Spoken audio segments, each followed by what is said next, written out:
Hey everyone, and welcome to the video. Today we're going to be quickly comparing casting PLA, resin, and regular wax. A lot of our subscribers don't have a resin printer like we do, so we thought we'd do a bit of an experiment and see exactly what works and if it works in our process. So our first model was printed on the Prusa SL1 in Resin Works 3D EasyCast HD Violet. The next two models we had outsourced to a friend, and they're both printed on a MakerBot Z18 with the regular PLA filament. The second print was dipped in wax to see how it would affect the cast and the overall finish quality.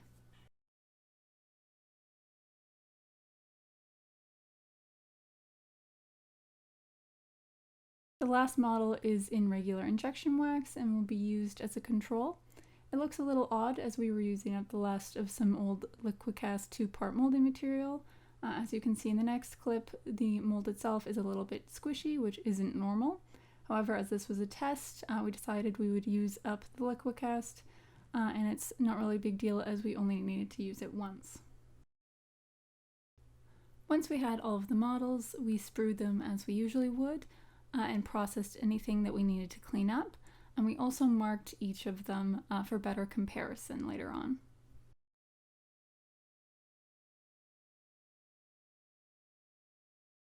We're going to speed through the spruing, investing, and casting process here so we can get to the results, but we didn't stray from any process that you would see in any one of our other videos.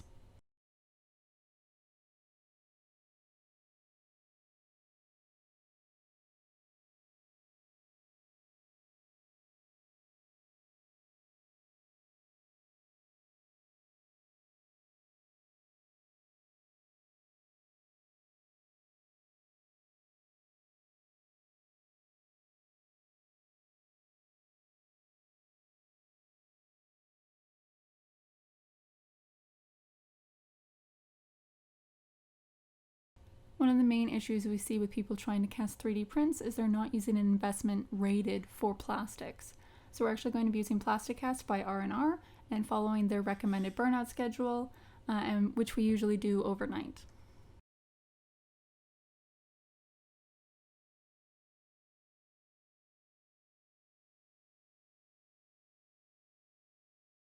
And of course, as per our regular process, we're going to be mixing it, debubbling it, pouring it, and then debubbling it again.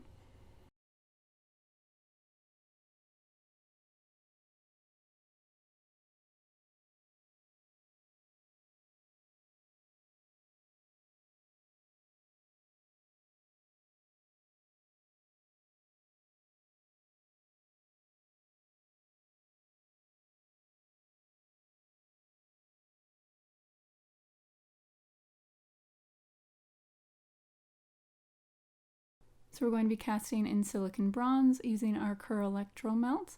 We're going to be pulling out our flask at about 1000 to 800 degrees Fahrenheit below the casting temp of the metal.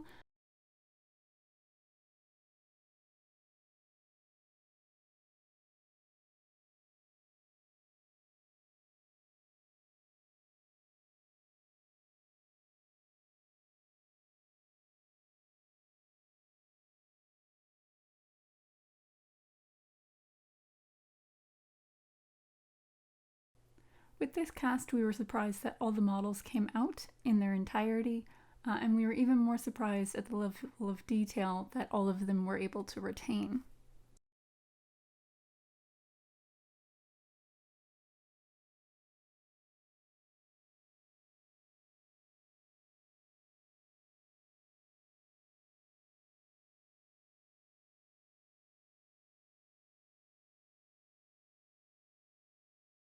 Due to the fact that most resins have a bit of expansion and the stamp model was on the larger size, there was an issue where the investment was cracked and or compressed, and that caused the metal to fill in the lettering. Due to this issue, we recommend that you use resins for smaller jewelry-based items. Both PLA prints came out well, however, due to the poor resolution of the print, you can see each individual layer. Due to this, we would recommend you use it for more sculptural casts unless you want to go through a lot of pre or post processing. We won't be able to use this cast as we can't get into the lettering to file it away properly. The wax-coated PLA worked rather well and would be a recommended precast process for any resolution of PLA print to save on post-processing. And of course, if you've been casting for a while, as you should know, what you put in wax is what you get out. So as we were more focused on the printed parts, this one came out a little bit messy, but it's exactly what we put into it to start with. I hope you enjoyed this video. If you did, please give it a thumbs up and subscribe for more content.